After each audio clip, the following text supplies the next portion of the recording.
Você aí quer ter um produto nessa qualidade? Pois fica aí no vídeo que eu vou lhe falar agora.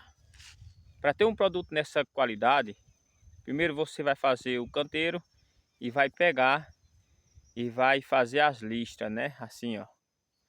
Aí vai pegar o adubo de gado, vai samear, né? Aí por cima bota o coentro e cobre com adubo de gado também.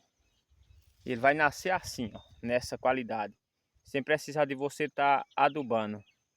Aí você fofa a terra uma vez ou duas e daí fica. Quando ele tiver com duas folhinhas, você desenvolve um pouco de ureia na água e coloca nele. E daí, ó, é isso aqui, assim que ele fica, nessa qualidade bonito. E olha,